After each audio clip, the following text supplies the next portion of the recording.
We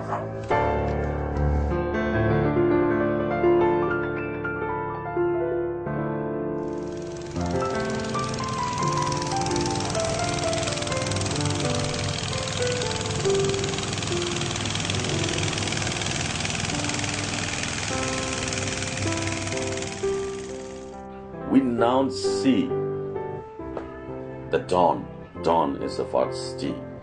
Now we should walk to the day, the second day.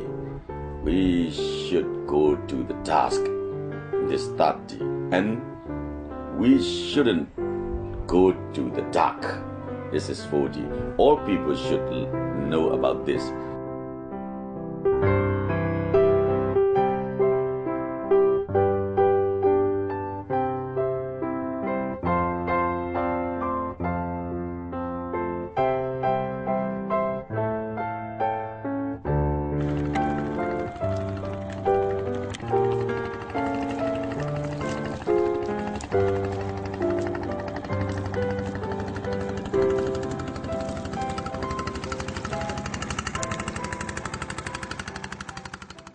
We must accept the change. According to the Deng Xiaoping's words, we must open the window. There must be the flies coming into the room. This is our duty to expel or driving out these all bees or insects. This is our duty. At the moment, the changes are at the high politics level, basically, and most changes will occur at the state level, macroeconomic level. I think the small businesses, the kind of which doesn't go into the GDP, perhaps will continue for a long time.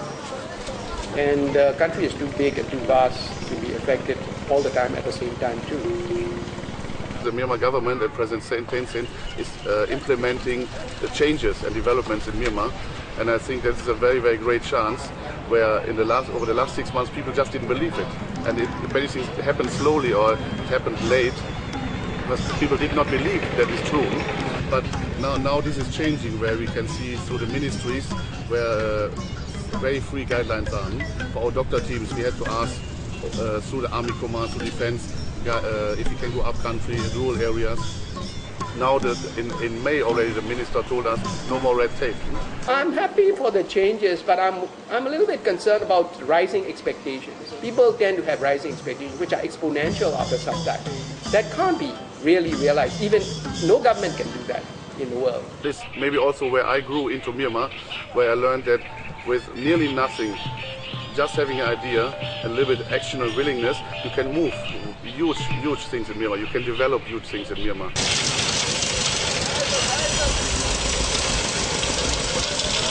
It takes a long while.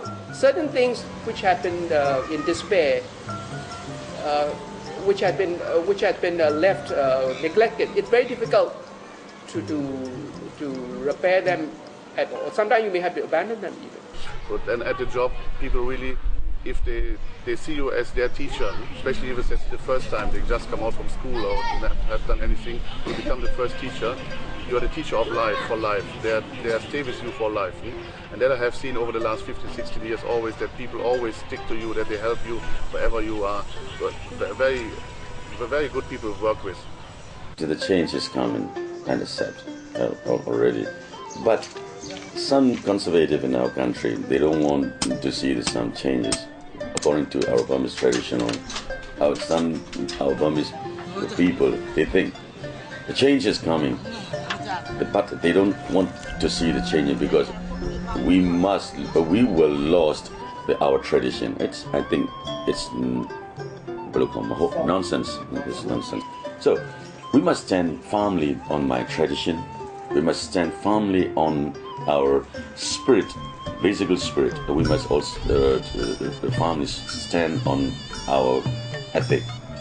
But we must, at the other hand, we must accept the change in culture or politics or any kinds of changes. We must accept.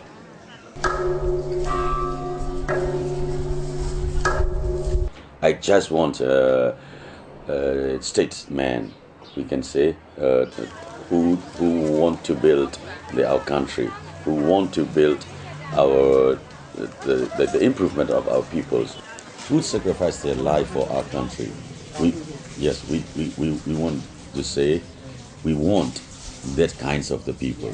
Well, Aung San Suu Kyi is a remarkable person because people have written of her in the last decade. And she came back. Of course, you cannot do alone. There must be a receptive political atmosphere for her to be positive and to be cooperating with the stakeholders. The reconciliation bit is sometimes the most difficult of all because both sides have to be prepared to compromise and to give, not just take.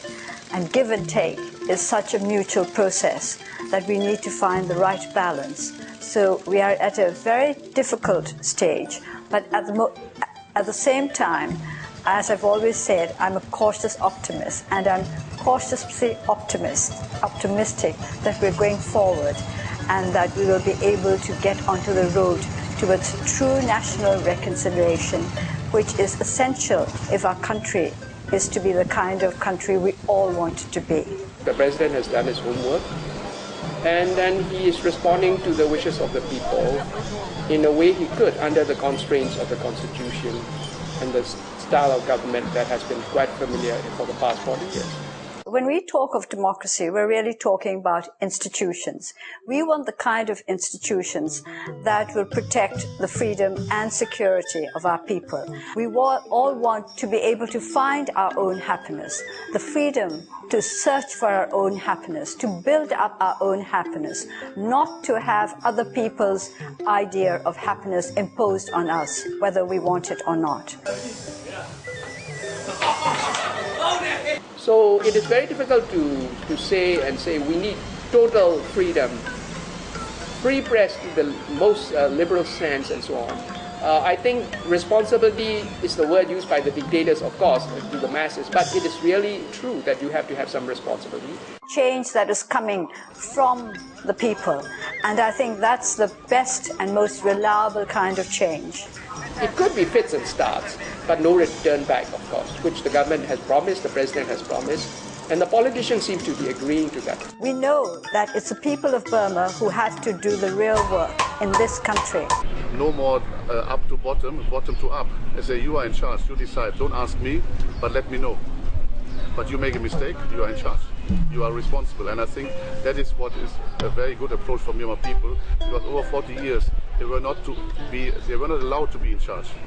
And now making them in charge is a process which have to be learned, and it will take time. We are going to see signs of real change very soon. There has been a lot of talk about change, but people always want to see something concrete, and they're right too. Talk is never enough. But at least it's a beginning. And I think we are beginning to see the beginning of change.